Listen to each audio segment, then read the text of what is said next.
It's a beautiful day. This is my last day di Koh Phi Phi Island. Jadi di sini aku mau sharing beberapa tips ketika kalian memutuskan untuk traveling ke Koh Phi Phi Island di Thailand.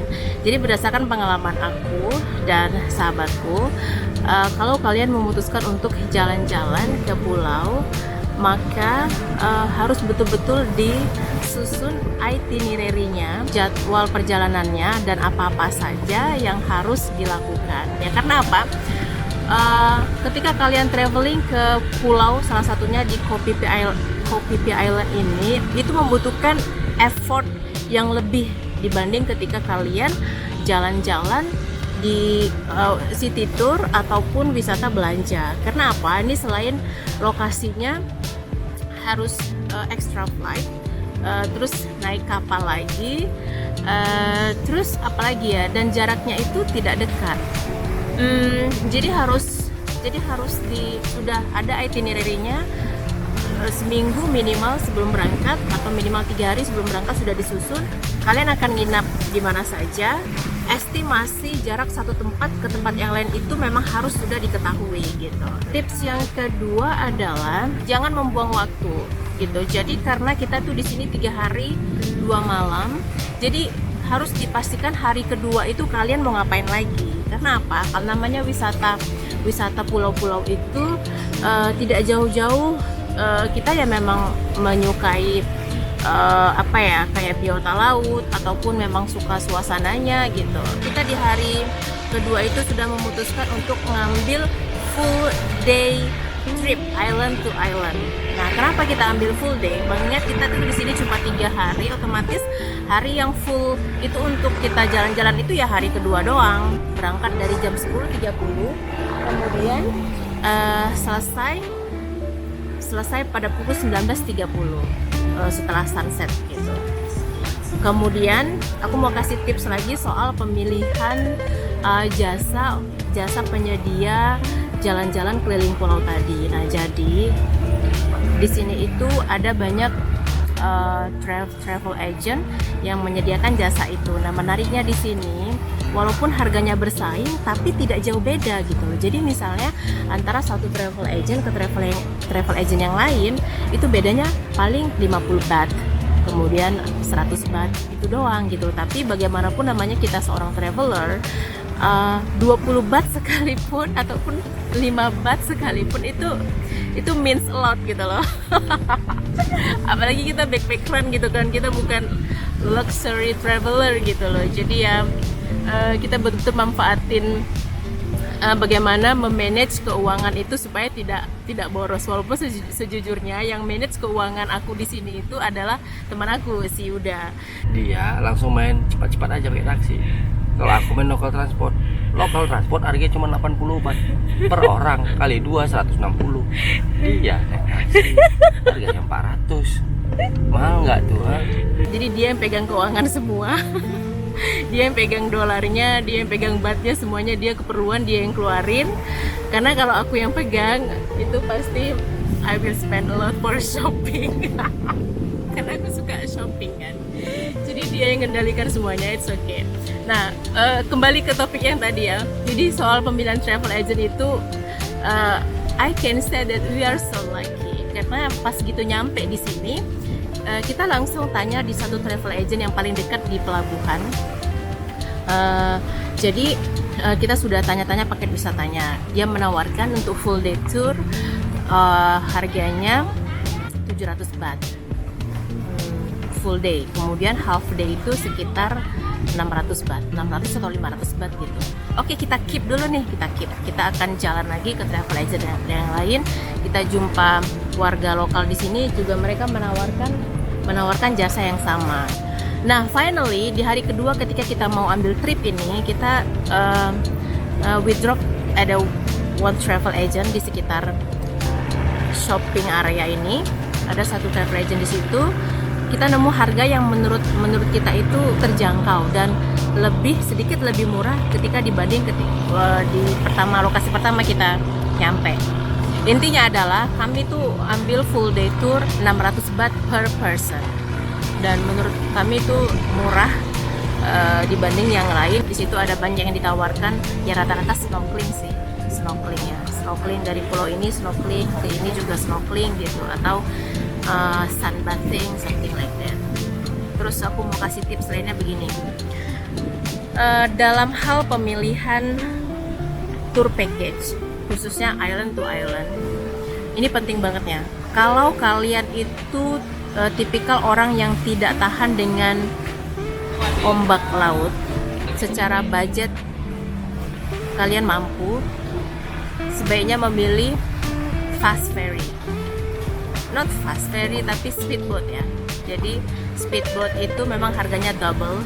Jadi misalnya kalau yang long tail boat itu dia harganya 700 atau 600 baht, tapi kalau speedboat per person itu double, jadi bisa 1.800 atau 1.400 atau 1.300 per person gitu. Karena apa? Ini kan di sore hari, namanya kawasan pantai, ini situasinya bisa berubah, apalagi ombak ya. Jadi kalau kalian nggak tahan dengan ombak laut, maka disarankan kalian untuk ambil speedboat ya, walaupun cost-nya double. Atau kalian harus memilih. Jadi gini, long tail boat di sini tuh ada beberapa ya, tonasenya itu ada beberapa. Jadi kalau bisa kalian sebelum membeli tiket itu, kalian kasih tahu ke travel agentnya mana kapal yang akan membawa kalian untuk trip keliling island tadi gitu. Jadi kalau kapalnya itu menurut kalian kecil, sebaiknya jangan dibeli gitu. Karena di sini, karena setelah kita jalani tour island to island itu, long tail boat juga ada yang kapasitasnya itu tidak sebesar kapal yang kita naikin gitu. Nah, jadi kalian harus wise di situ, harus atensi di situ. Kalau ternyata kapalnya itu menurut kalian besar dan bisa bikin kalian gak mabok laut, ya udah itu aja pilih. Tapi kalau ternyata kapalnya lebih kecil dari yang kita punya kemarin itu, kita naikin kemarin itu, ya sebaiknya kalian cari alternatif lain. Ya kalau kalian tipikal orang yang tahan ataupun it's okay kuat dengan ombak laut, ya it's okay, mau kapal kecil, kapal besar, just up to you. Oh ya, jangan lupa bawa pakaian lebih ya. Jadi selain pakaian yang kalian gunakan untuk mandi, snorkeling dan lain sebagainya, berenang, it's okay, kalian harus bawa pakaian kering, bawa handuk jangan lupa. Karena apa? Ketika memasuki sore hari itu kan cuacanya itu bisa berubah ya, bisa hujan, bisa ombak tinggi, dan pasti kalian akan basah gitu. Dan aku tipikal orang yang nggak kuat dingin juga gitu, jadi ya sebaiknya bawa pakaian yang kering dan bawa handuk. Handuk aku sarankan pilih handuk yang terbuat dari bahan kain fiber gitu, supaya dia cepat kering dan cepat meresap. Kemarin waktu kita jalan itu aku nggak bawa pakaian yang kering, terus lupa bawa handuk, jadi ya udahlah ya. Dingin sekali, udah sore itu dingin banget. Jadi yang bisa aku simpulkan ketika traveling di Koh Phi Phi Island itu, everything is amazing. Maksudnya dari sisi kuliner, makanan juga is amazing, semuanya enak. Mulai dari western foodnya, middle east foodnya, or traditional food like Malay food, semuanya enak gitu. Nggak tahu ya. Jadi satu restoran ke restoran yang lain itu semua makanannya enak gitu. Ya udah, we really enjoy the food. Oh ya, soal pemilihan hotel. Nah, soal hotel ini juga kalian harus bisa. Oke, thank you. Anak udah datang. Soal hotel, jadi ketika kalian mencari referensi hotel, pertama sesuaikan dengan budget kalian, karena di sini itu ada yang kayak dormitory gitu, yang budget banget, Kemudian ada yang resort atau ada yang hotel luxury, hotel juga ada. Nah, sesuaikan dengan budget kalian. Satu, yang kedua harus dilihat ya review hotel tersebut, apa plus minusnya. Yang kedua, dan apakah itu sesuai dengan kebutuhan kalian atau it's okay kalian dengan segala minus yang dimiliki hotel itu kalian bisa terima. Jadi harus lihat reviewnya dulu. Yang ketiga, kalian harus lihat jarak ya, jarak dari hotel ke shopping center, kemudian ke restoran dan segala seperti central market di sini itu kalian harus ukur juga gitu. Karena apa? Ini kan namanya pulau, jadi mereka tuh punya taxi boat gitu. Jadi antara satu bisa dari penginapan ini ke tempat yang lainnya bisa naik boat dan itu pasti dikenakan biaya lagi. Kalian harus mengukur itu juga. Jadi sebaiknya kalau budget traveler like us atau backpacker ya pilihlah budget yang affordable tapi tidak menguras energi kalian. Jadi itu yang harus diukur, jarak antara hotel kalian dengan apa ya, like central market here. Oh ya, lagi soal makanan. Nah, jadi di sini itu makanan yang dari apa ya? Maksudnya yang mahal sampai yang budget itu ada.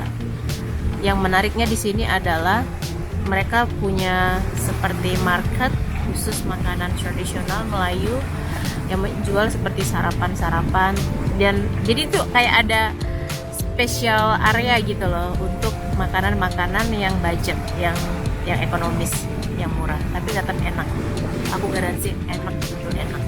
Nasi lemak itu betul-betul lemak, bukan lemak bohong-bohongan. Terus di sini juga yang mahalnya juga ada, jadi kayak seafood. Tapi menurut aku ya sama kalau kayak kita makan di Indonesia ya, dan terbilang lebih murah sebenarnya. Kalau dirupiahkan itu 200-an ribu, nggak sampai 300 ribu kita tuh udah bisa makan cumi-cumi, makan ikan ya, terjangkau ya, tapi nggak setiap hari juga makan makanan kayak gitu kan, habis duitnya. Apalagi ya, nanti kalau aku ingat aku akan share lagi sama kalian.